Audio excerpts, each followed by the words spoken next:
quads and things that you have gathered over 20, 30 years. Tonight, dozens of homes are lost to wildfires on a Métis settlement in Alberta. There's enough reports that say emergency management's in a pretty bad place. Plus, as wildfires rage, one BC organization is training up Indigenous fire crews. I think she'll always remember it. It was, something really cool. And a pint-sized fan hits the big stage at a Shania Twain concert.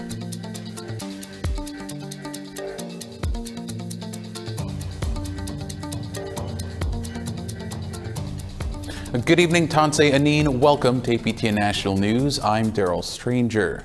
Zach Whitecloud of the Vegas Golden Knights should be getting media attention for his play on the ice. After all, he scored a goal in Game 3 of their second-round matchup against the Edmonton Oilers. But it's comments about his last name that have all the attention. On Monday night, ESPN SportsCenter anchor John Anderson compared Whitecloud's name to toilet paper. Now, Anderson is walking back those comments, admitting that he blew it.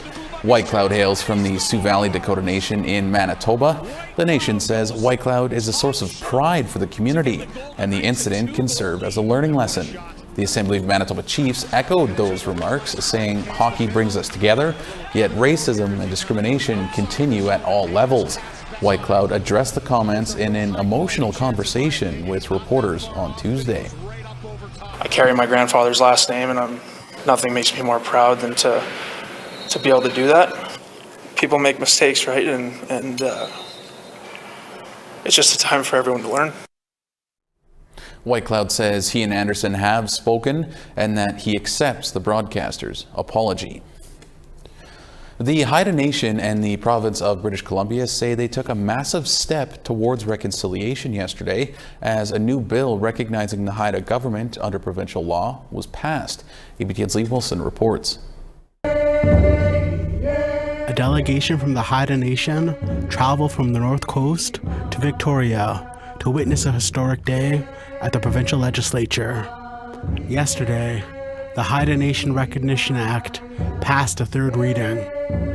Its supporters say it recognizes the rights of the Haida Nation under provincial law. Haida President Gagwis Jason Alsop says because of the past, they come to witness the day with mixed emotions. To here to celebrate, but here to also acknowledge the past and the work and the healing that we're doing together. BC Indigenous Relations Minister Murray Rankin said his government worked with the Haida Nation to craft the bill, a job that spanned over 2 decades. Legislation, if approved by this House today, will be the first time in our history that the province would provide formal legal recognition of an Indigenous governing body outside the implementation of a modern treaty. The Haida Recognition Bill passed with cheers from the Legislative Assembly. It recognizes the Haida Nation's inherent rights to governance and self-determination outside of pre-Confederation sovereignty. The Haida Nation say the bill was about good people on both sides working together. It is not to be feared, but to bring hope. That we can bring hope to each other, to others, to show an example that Indigenous title and rights to self-governance and self-determination and British Columbia and Canadian systems can find a way to interact and interface in a respectful way. Lee Wilson, APTN National News, Kitimat. Congratulations. A couple on the Quebec side of Akwesasne picked up Hydro-Quebec's slack. They handed out generators to combat the frequent power outages in their community, which came in handy during the recent ice storm. Amelia Fournier has the story. It may be a beautiful day outside, but just this morning, Alexandra and Jason David's power went out. As you can see, we don't put it away, just because you never know when the power is going to go out.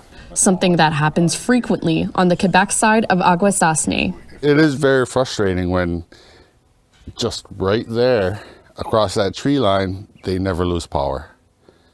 And you can see it if you're driving around at night. Lights, everybody has lights and everybody's going about their business, but as soon as you hit this side of the road, it's darkness, it's quiet, it's eerie. Akwesasne's situation is particular. The community straddles the borders of the United States, Ontario, and Quebec. While the cleanup from the aftermath of April's ice storm that hit Quebec and eastern Ontario is still underway, the Quebec side of Akwesasne, which is serviced by Hydro-Quebec, lost power for days.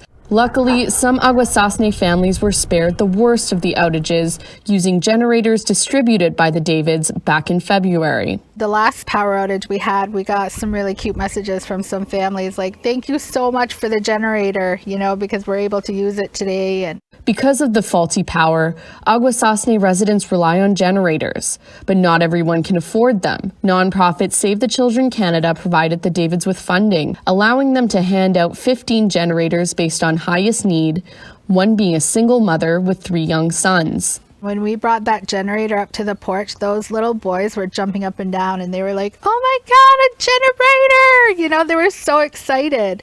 So even at that young age, they understand the fact that we don't have power a lot of the time over here in Quebec. So, and they know that it's a good thing for their family. We bought it for camp because there's no electricity at camp. It comes in more handy at our house where we live.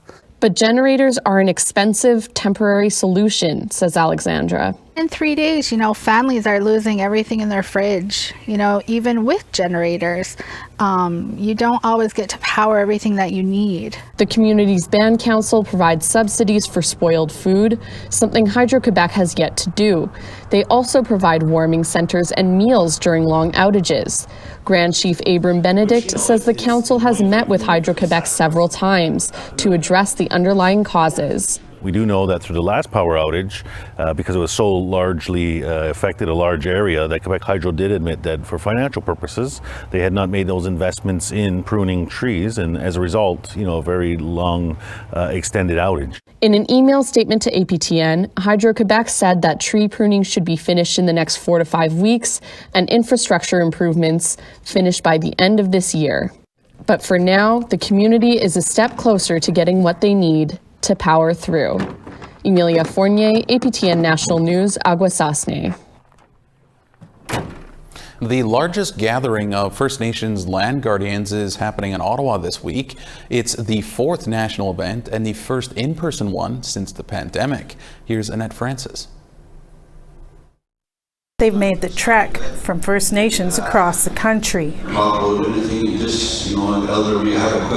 Over 300 participants have come together to listen and ask questions about land protection. Isaac LaChapelle-Gill from the Odanak First Nation in Quebec has been a land guardian for just 6 months. He's eager to learn what he can and encourages other youth to join the cause. So I'm trying to, claim the land as our own as it used to be and protect it as we used to do thousands of years ago, and just take back this role that we kind of lost on the way. There's more than 120 First Nations Guardian programs operating in Canada. Marie-Philippe Menard says it's a growing movement. She's a coordinator for a youth program in her Innu community of New Tashiquan on the northern coast of the St. Lawrence. Menard says there are 12 Innu communities that applied for the program. It teaches youth environmental practices to protect the land and stay aware of their surroundings. They engage their community, and they also go directly on the land, see if there's oil spill, or they are the eyes and the ear and the ear of the territory. Iris Catholic said she was born a land guardian. She grew up on the land in her Dene territory. Catholic is a manager for a newly established Indigenous protected area. She's hoping to inspire other guardian programs to protect their own territories. For a long time, Canada has been in charge of what happens within all of our Indigenous protected areas. Now, Indigenous peoples from all across Canada have a voice, and if anything, Thai Dene Nene is where I work, where I live, where I'm from. It shows the world that you can have an equal footing with the governments that be. According to Catholic, the Land Guardian program is a step in the right direction for the environment and reconciliation. Annette Francis, APTN National News, Ottawa. All right, we have to pause our program briefly, but still to come, fires continue to rage as one organization trains up staff to fight them. There's enough reports that say it's emergency management's in a pretty bad place, so.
Welcome back to APTN National News.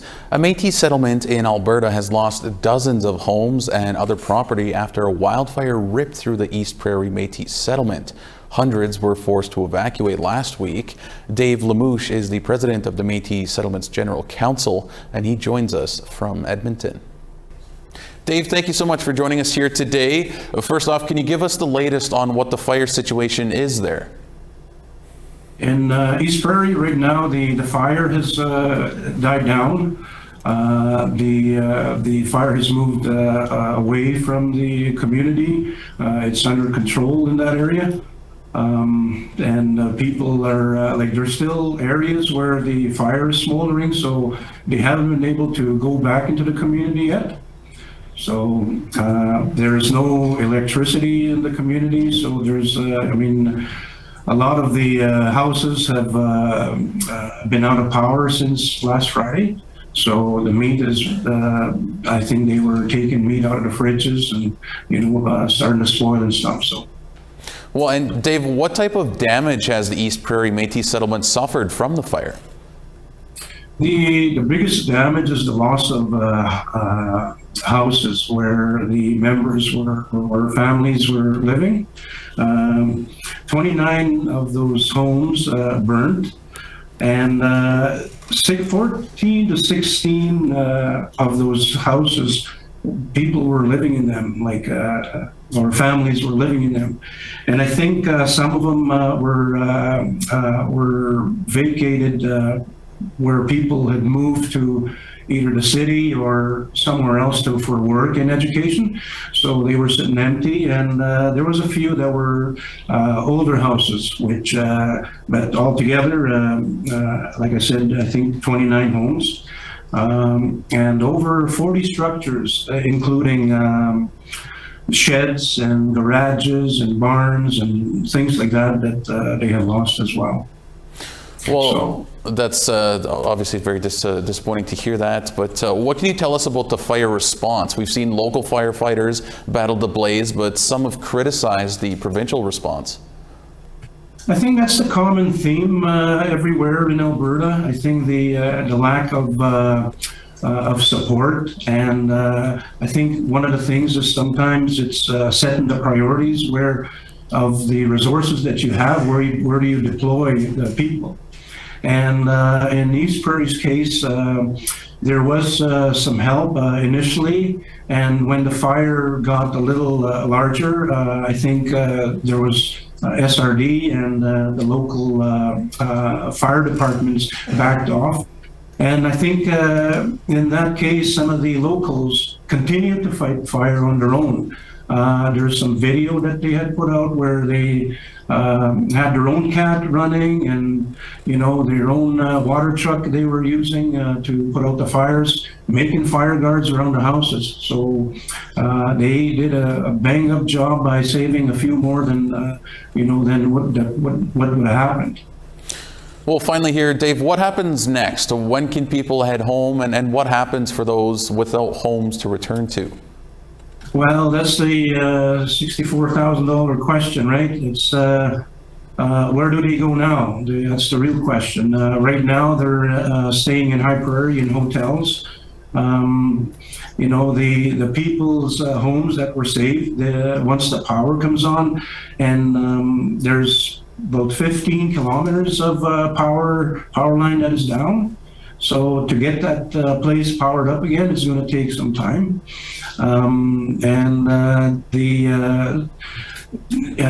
That's for people that still have their dwellings there. Now, the people that have no homes, where do they go? And I think that's where we need to work with the province of Alberta and other organizations to try and make a way or a place for them to go back to. These people lost everything. Some of the photos I sent to you guys and videos, you'll see just a devastation. And it's not just losing a house, it's losing your livelihood. It's losing, memorabilia. It's, hunting equipment, like quads and things that you have gathered over 20, 30 years and just decimated. It's crazy. Very emotional stage for a lot of those people. So. Well, Dave, thank you so much for joining us and giving us an update on what's going on over there. We're certainly wishing you and everyone affected by the fire nothing but the best. Thank you.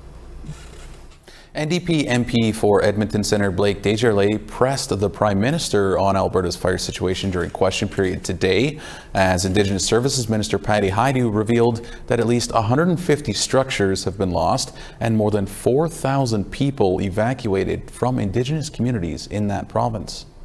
They don't know when they'll go home or what they'll go home to. Métis settlements and First Nations communities are hit worst of all. The federal government has a responsibility to ensure that the safety of Indigenous evacuees and provide them with the basics like water, food, and shelter. What does this Prime Minister have to say to the thousands of Albertans who are, as we speak, without basic necessities right now? My message to Albertans, Indigenous and non-Indigenous, is the same as our message to all Canadians who faced terrible extreme weather events over the past years.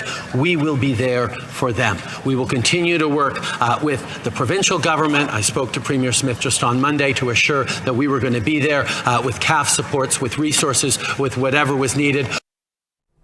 Now, some of the evacuees are returning home, but there are currently a dozen First Nations still affected by the fires. Well, with wildfire season underway, a non-profit emergency services organization in British Columbia says they are equipped to protect Indigenous communities across the province.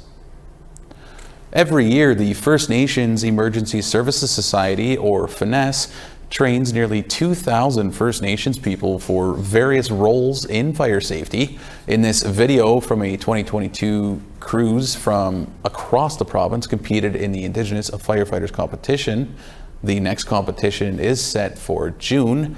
From training to providing equipment, FNES specializes in helping Indigenous communities overcome any barriers that prevent them from accessing emergency services.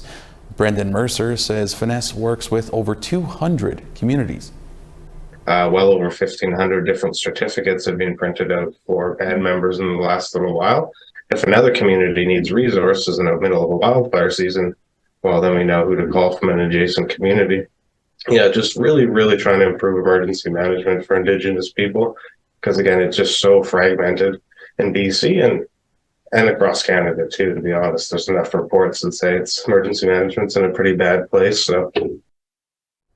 All right, we have to step aside one final time here on the news. Photo of the day and weather are next. Plus, superstar Shania Twain makes a mom and daughter's night at a recent concert. But the last thing I think we expected out of like a sold out show was for her to actually get a chance to meet her.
Welcome back. It's time now for our photo of the day.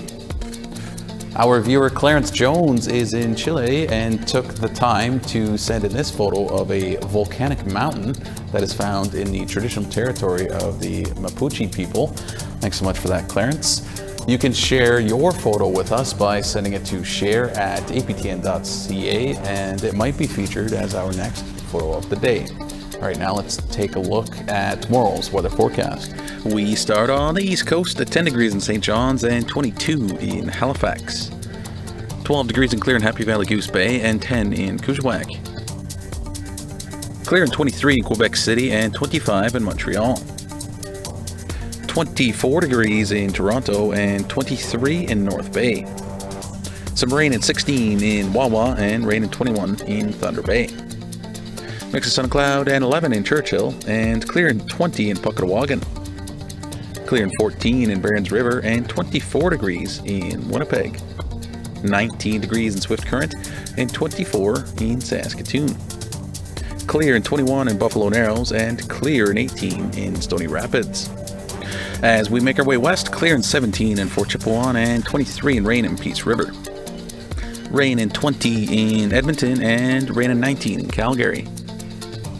Mix of sun and cloud and 21 in Campbell River and 20 in Bella Coola. 14 degrees in Prince Rupert and 24 in Fort Nelson. Clear and 15 in Dawson and 14 in Whitehorse. Clear and 23 degrees in Norman Wells and 18 in Yellowknife. 10 degrees in Fort McPherson and 5 in Colville Lake. -4 in Cambridge Bay and 2 degrees in Chesterfield. -5 in Resolute and 0 degrees in Iqaluit.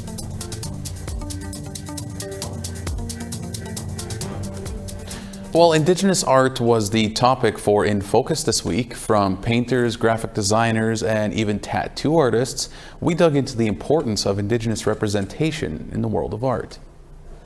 Visibility is really important, right? We need to see ourselves, especially like in this country in particular, where there is a lot of like racism.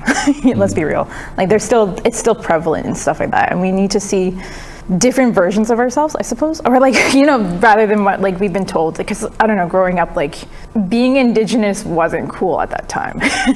Being Indigenous wasn't like something that you could be loud and proud about. Like, yeah, like I think it's very important for us to kind of like have our voices be heard. You get to learn a lot of stories. Like I'm a people person, and I hear everybody's stories, and the stories are the best, and just meeting the people. And I think my happy place is making marks on canvas or stone or what have you, and just being in that zone to produce something that, whether it's a lithograph or a painting. A baby Shania Twain fan from the Yukon was invited to come on over to the stage at a recent concert. She's so scared, but that's okay. I believe she is a new generation. 18-month-old Sophia Perrin and mom Jennifer got to meet the country diva up close during a performance in Edmonton on Friday. Sophia is a Trondequitchin citizen from Whitehorse. The little fan's parents says she's been dancing to Shania Twain since she was a year old. While Sophia's mom says the meeting didn't impress her much at the time, it's a memory her family will cherish forever. But the last thing I think we expected out of like a sold out show was for her to actually get a chance to meet her.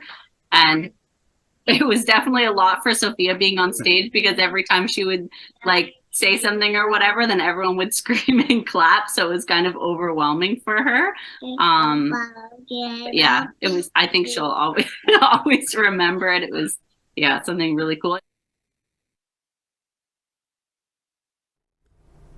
That's such a cute story and a great way to wrap our show tonight. If you missed anything from our show tonight, our website, aptnnews.ca, has you covered.